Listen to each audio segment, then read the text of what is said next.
सूरह अहकाफ़ रुकु नंबर 2। ऐं काफ़िर मोमिननि बनिस्बत चयो त जेकॾहिं इहो दीन चङो हुजे हा त उहे उन ॾांहुं असां खां अॻिराई न कनि हा, ऐं जॾहिं काफ़िरनि उन सां वाट न लधी तॾहिं चवंदा त हीउ क़ुर हिकु पुराणो कूड़ आहे, ऐं हिन क़ुर खां अॻु मूसा जो किताबु अॻुवाण ऐं ॿाझ हो, ऐं हीउ किताबु उन जो सचो कंदड़ अरबी ॿोलीअ में आहे। हिन लाइ त ज़ालिमनि खे ॾोॼारे ऐं भलारनि खे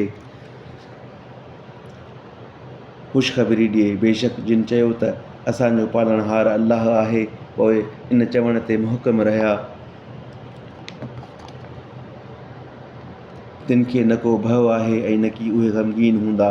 इहे बिहिश्ती आहिनि, मंझंदि सदाईं रहण वारा आहिनि, जेकी अमल कंदा हुआ तंहिंजो बदिलो आहे।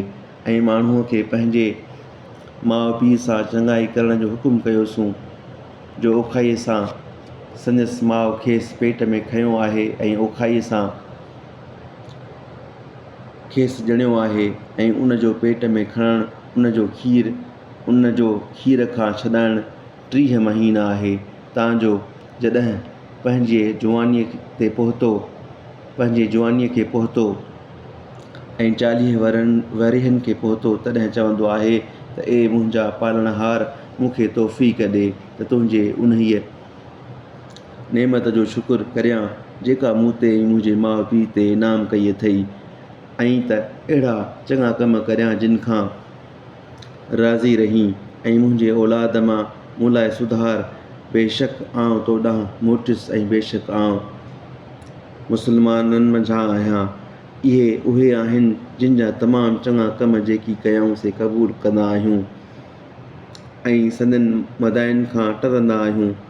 इहे बेहिश्तनि में हूंदा जेको साणनि सचो वाइदो कबो हो तंहिंजे करे, ऐं जंहिं पंहिंजे माउ पीउ खे चयो त अव्हां खां बेज़ार आहियां, मूंखे अंजाम ॾियो था छा त क़बरुनि मां कढियो वेंदुसि, ऐं बेशक मूंखां अॻु माण्हुनि जा केतिरा ई जुग गुज़री विया, ऐं उहे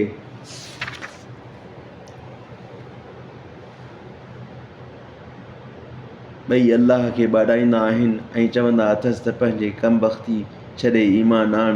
बेशक अल्लाह जो अंजाम सचो आहे। पोइ चवंदो आहे त इहे रुॻो अॻूणनि जूं आखाणियूं आहिनि। इहे उहे आहिनि जिन ते अहिड़ी सज़ा लाज़िम थी जहिड़ी उन्हनि टोलियुनि ते थी जे जिन्हनि ऐं माण्हुनि मां खाइनि अॻु गुज़री विया। बेशक उहे शीए वारा हुआ, ऐं सभु कंहिं लाइ दर्जा उन्हीअ आहिर आहिनि जेकी कमु कयूं, ऐं हिन लाइ त ख़ुदा संदनि अमलनि जो खेनि पूरो बदिलो ॾिए ऐं मथनि ज़ुल्म न कबो।